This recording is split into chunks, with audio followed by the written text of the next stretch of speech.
इस वीडियो में बात करेंगे हम लोग आईपीसी की धारा 339 और 40 के बारे में, सदोष अवरोध और सदोष परिरोध के बारे में, रॉन्गफुल रिस्ट्रेन और रॉन्गफुल कन्फाइनमेंट के बारे में बात करते हैं। अवरोध, एक व्यक्ति को एक दिशा में जाने का अधिकार है और दूसरा व्यक्ति क्या कर रहा है, उस दिशा में उसे जाने से रोकता है। अवरोध पैदा करते हैं मतलब उसे उस दिशा में जाने से रोका जाता है, कहा दूसरे रास्ते से निकल जाओ आप। उदाहरण के तौर पे जैसे हम लोगों के शहरों में होता क्या है कि जब शादी समारोह होता है तो दो रास्ते होते हैं, एक रास्ता ब्लॉक कर दिया जाता है लेकिन इधर से निकल जाओ, तो ये अवरोध है। अब इसके कुछ उदाहरण दिए गए हैं अवरोध के। पता लगा कि उसे घातक प्रतीत होने दिया है। एक ने अपना भैंस गले में रस्सी लंबी बांध दी और रास्ते में मतलब घर के सामने बांध दी और गले में रस्सी काफ़ी लंबी है कि पूरे रास्ते में टहल सके, और वो मारती बहुत है। तो क्या रहा है भैया, हम नहीं जानते हैं, मारती बहुत है भैंस, 4-5 लोगों अब तक मार चुकी है, जिसमें से एक आधा कोई मर चुका है। क्या कर रहे हो, ये अवरोध पैदा कर रहे हो, दूसरी जगह से निकल जाओ। कुत्ते को आप क्या कर रहे हो कि कुत्ता घातक बता रहे हो उसको। या फिर कह सकते हो कि आदमी सीढ़ी से ऊपर चढ़ा था तो सीढ़ी नीचे से घसीट लिया आपने, ऊपरी बेचारा फंसा हुआ है। एक किराएदार था, वो बाहर गया, ताला लगा के बाजार, मकान वाले ने ताला निकाल दिया, ताला उसमें एक अपना भी लगा दिया, अब अंदर ही नहीं जा सकता वो। या आधा पैसा दोनों लोगों ने दिया था कुएं में पानी भरने का, एक ने आधा पैसा नहीं दिया तो उसने गरारी ताला लगा दिया कि पानी न भर सके। ये सदोष अवरोध के उदाहरण हैं। अवरोध का मतलब है इस रास्ते से आप नहीं जाएंगे, दूसरे रास्ते से आप चले जाएं, जबकि उस रास्ते से उस व्यक्ति को जाने का अधिकार है। 339 में क्या हो गया, सदोष अवरोध। 340 में क्या है, सदोष परिरोध। परिरोध मतलब याद क्या रखेंगे, परिधि, कन्फाइनमेंट, मतलब एक जगह पर आपने कैद कर दिया, उससे जगह हो, उस जगह से बाहर नहीं निकल सकता है वो। मतलब दरवाज़ा खुला है, 2 गार्ड बैठे हुए हैं, अंदर एक आदमी को कमरे में बंद कर दिया और कहा क्या, जैसे बाहर निकले गोली मार देना। ये क्या है, सदोष परिरोध है, कमरे में बंद कर देना सदोष परिरोध है।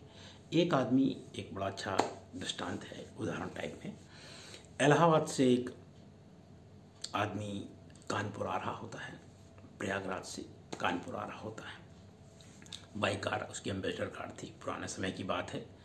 एक आदमी ने लिफ्ट मांगी, भैया हमें फतेहपुर छोड़ देना। कहा ठीक है छोड़ देंगे, बस उसको भी गाड़ी में बैठा लिया। जब फतेहपुर आया तो उस आदमी का, भाई साहब हमको यहीं उतार दीजिए। तो जो गाड़ी चला रहा था जगह, ना ना ना, अब तो हम कानपुर में ही उतारेंगे, और कानपुर ले आया और कानपुर में छोड़ दिया। ये क्या था, सदोष परिरोध।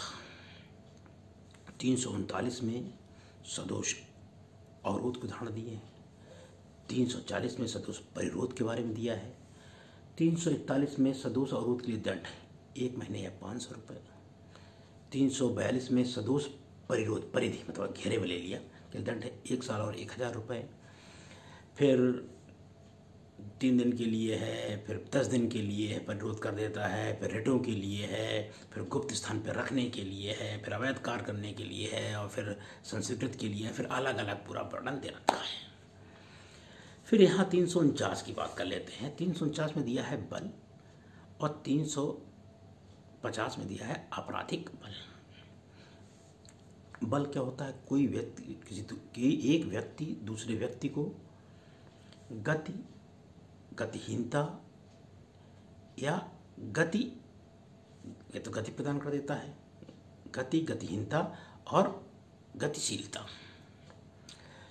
मतलब एक व्यक्ति जो जा रहा है उसे धक्का दे दिया, रोक दिया, पीछे घसीट लिया, सब है। ये क्या है, बल है। चाहे अपनी शक्ति द्वारा, गति परिवर्तन, गतिहीनता, 3 शब्द यूज हुए हैं, गति परिवर्तन और गतिहीनता। चाहे अपनी शक्ति द्वारा, चाहे किसी बाह्य शक्ति द्वारा, चाहे भले आपने शक्ति का आपने प्रत्यक्ष रूप से प्रयोग ना किया हो, इसे बल कहते हैं। लेकिन ये बल इसलिए लगाया जा रहा है कि सामने वाला अपमानित और क्षुब्ध हो, तो ये आपराधिक बल हो जाएगा। 349 में बल की परिभाषा दी गई है और 350 में आपराधिक बल किसे कहते हैं वो दिया गया है। इसके कुछ उदाहरण ले लेते हैं। एक आदमी नाव में बैठा हुआ था और नाव की जो रस्सी होती है बाहर एक जगह पे नदी के बाहर बंधी हुई थी, अपना उसी में नाव ऐसे क्या तैर रही थी। एक आदमी आया, उसने रस्सी छोड़ दी, अब नाव नदी में जा रही है। कहा मजा आ रही हो, वाह भाई वाह, और चिल्ला रहा है कि मैं बह जाऊंगा बह जाऊंगा। कहा जाओ बह जाओ। ये क्या है? आपराधिक बल है। एक आदमी घोड़े से जा रहा था तो उन्हें पीछे से छड़ी मार दी घोड़े के, हिने नाके चला गया, वो आपराधिक बल है। एक डोली जा रही थी, मतलब डोली पकड़ ली तुमने, जाने दे रहे हो, आपराधिक बल है। महिला है तो उसका घूंघट उठा के देख रहे, आपराधिक बल है। नहा रहा था, उसमें गर्म पानी डाल दिया टब में, आपराधिक बल है। मुंह में थूक दिया, आपराधिक बल है। बहुत सारे उदाहरण दिए हुए हैं आपराधिक बल के। तो ये आपराधिक 349 में बल, 350 में आपराधिक बल। इसमें बहुत ज़्यादा आता है कि एक तो घूंघट वाला क्वेश्चन कई बार आ चुका है। अब 351 में क्या है? हमला।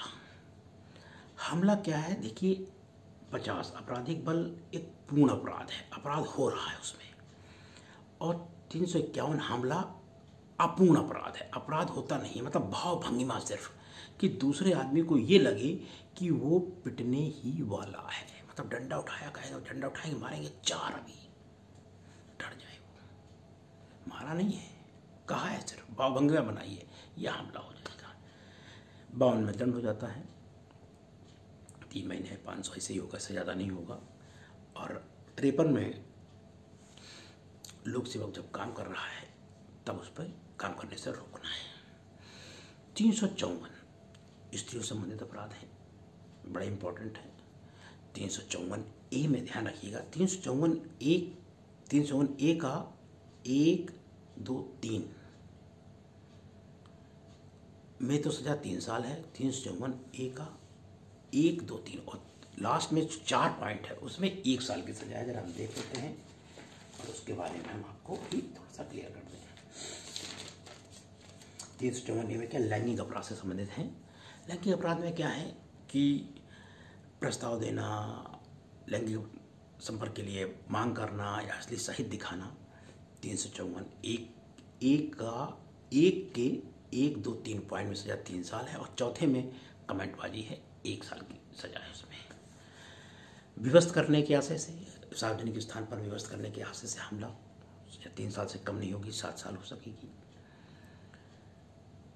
354 सी में है वायरिज्म, कोई स्त्री प्राइवेट कार्य कर रही है, उसको देख रहे हैं, 1 साल से कम नहीं होगी, 3 साल तक हो सकेगी पहली बार में, और दूसरी बार में 3 साल से कम नहीं होगी, 7 साल तक हो सकेगी। तो मतलब कोई भी स्त्री अपना प्राइवेट कार्य कर रही है और उसे चुपचाप देखना। और 354 डी पीछा करना, इंटरनेट से भी कोई आदमी मेल कर रहा है, ये कर रहा है, तो वो पीछा करने के अंतर्गत ही आएगा। सजा 3 साल से कम नहीं होगी, जो 5 साल तक हो सकेगी। तो 354 ABCD, ए लैंगिक अपराध, बी विवश करने के आशय से हमला, सी ताक झांक वायरिज्म और डी पीछा करना। ABCD तीनों याद रखना। और 354 ए लज्जा से संबंधित अपराध हैं, इनके बारे में आपको ध्यान रखना है। ये वीडियो आप देखें और इसे आगे बढ़ाएं। यदि आप इन चीज़ों को याद करना चाहते हैं तो आप पढ़ सकते हैं, बार बार सुन सकते हैं और अपना माइंड मेकअप कर सकते हैं। धन्यवाद।